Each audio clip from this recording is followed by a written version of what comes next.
22-ci sual. Uyğunluğu müəyyən edin. Kommunikasiya proqramı, sosial şəbəkə, layihələndirmə proqramı.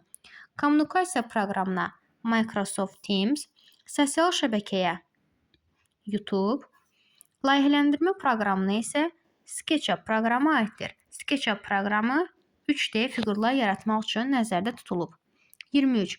Proqramlaşdırma alətlərinin əsas təyinatı nədir? Proqramlaşdırma alətlərinin əsas təyinatı hər növ proqramları yazmaq, təkmilləşdirmək, sınaqdan keçirmək və sazlamaqdan ibarətdir. Doğru cavabımız A bəndidir. 24-cü sual. Alp sual.d ulduz şablonu ilə axtarış apardıqda hansı fayl tapıla bilməz? Bu sualı həll etməzdən öncə qayda ilə tanışalaq. Bizə əgər sual işarəsi göstərilibsə, bu 1 simvolu, ulduz işarəsi göstərilibsə, bu istənilən sayda simvolu göstərir.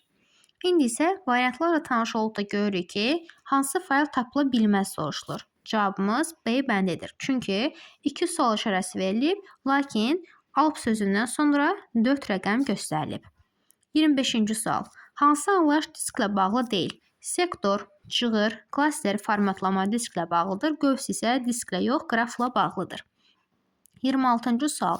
Tetris.x faylı C diskində Games qovluğunun alt qovluğu olan Tetris qovluğunda yerləşir. Faylın tam adı hansı olacaq?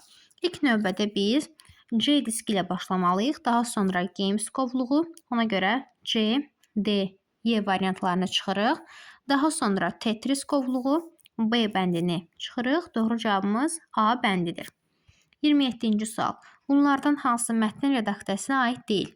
Mətnin redaksiyasına aid olanlar A, B, D və Y variantlardır. C variantına təqdim olunan mətnin müxtəlif hissələrinə müəyyən tərtibat verilməsi formatlamaya aiddir.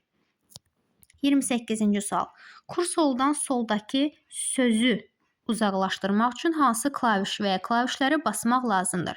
Kursordan soldakı sözü uzaqlaşdırmaq üçün Ctrl + backspace düyməsi basılmalıdır.